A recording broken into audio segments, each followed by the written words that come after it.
So, we've talked about how to optimize write operations. What about reads? Remember that optimizing reads keeps your application fast, efficient, and scalable. This can save resources, cut costs, and result in higher user satisfaction. To keep reads as performant as possible, MongoDB has the Query Planner.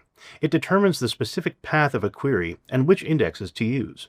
But there may be times when you want to decide how a query is executed. In those cases, we can use query settings to override the query planner's chosen plan and optimize our queries. In this video, you'll learn how to use specific query settings via the setQuerySettings command. Let's get started. First, we'll start by talking about the query planner. This component within the MongoDB database is responsible for determining the most efficient way to execute queries. It's generally effective at this task, but there are some scenarios where it might not choose the best plan for a query shape. This can cause performance issues, especially as queries become more complex and the size of the dataset grows. Remember, a query shape in MongoDB is a blueprint or structure that groups queries sharing similar attributes, such as filters, sorts, projections, aggregation pipeline stages, and the namespace, which is the combined database and collection name. Queries with similar structure but different values are considered to have the same query shape. So, what do we do if the query planner doesn't choose the best plan for a query shape? One option is to use hints to influence the query planner to use a specific index when executing a query. Hints are great for many use cases, but they come with some drawbacks. When hints aren't the right tool for our application, we can use query settings. For example, if a query is embedded in an application, we would have to modify the query to include a hint. Second, a single query shape may be executed with different parameters, such as filtering by different values. To add hints to every instance of that query shape, you'd have to apply hints to all similar queries across your codebase separately, as seen here.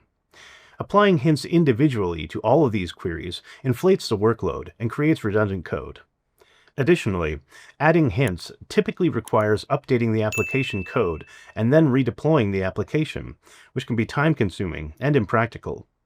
And finally, hints are query-specific and do not persist across the cluster or survive application changes unless explicitly coded for each query.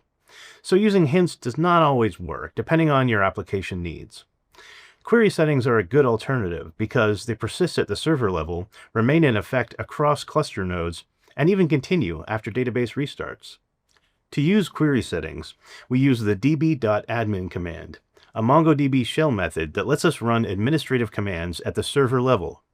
Let's use db.admin command to execute the setQuerySettings and removeQuerySettings commands. We'll start with setQuerySettings.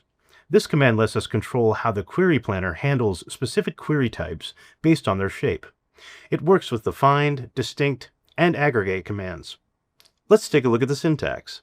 First, in the setQuerySettings document's field section, we specify the type of operation the settings apply to.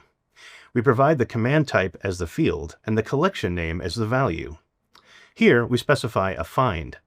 Then we add the query filter and any other necessary information along with the database name. This setQuerySettings document is the only required data. Everything after this is optional. In the settings section, we provide the settings for index hints. This includes the NS field, where we specify the namespace for the hints. The namespace specifies the database and collection.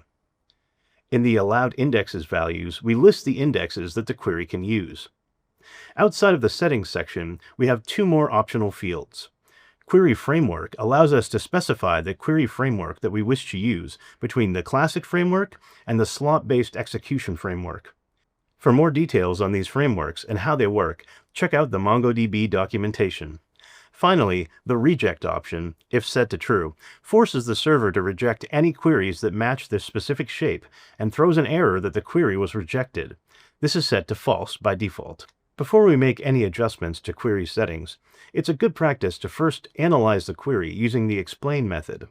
This will allow us to check whether the optimal index is being used or if no index is being used, and identify possible areas of concern. After that, we can use the setQuerySettings command to experiment with execution settings for that particular query shape. This helps test the performance of hints without changing application code. Once we find a good solution, we can keep the settings, knowing that they'll stay even after a server restart. Let's look at a few examples of setQuerySettings. A typical application for setQuerySettings is forcing the use of a specific index. For example, here we're applying settings for a simple query that matches on homes that we have full use of and that don't require a minimum stay of more than 3 nights. For this query shape, we want to make sure that it uses this index covering the entire filter. Sometimes rejecting certain indexes may be a better option than forcing a specific one.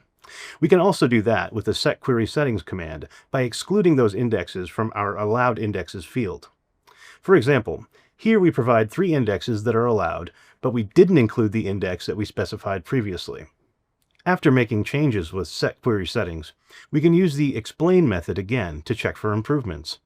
Look for stages like index scan to confirm efficient index use, and check index name to ensure the correct index is used. We can also validate performance improvements by checking the ratio between total keys examined and total docs examined, as well as the overall query time via execution time millis. If specific query settings are no longer needed, maybe due to new business requirements or changes in our query patterns, they can be removed to revert to the default query planner behavior by using the remove query settings command. There are 2 ways to remove query settings: by providing the query shape or by using the query shape hash.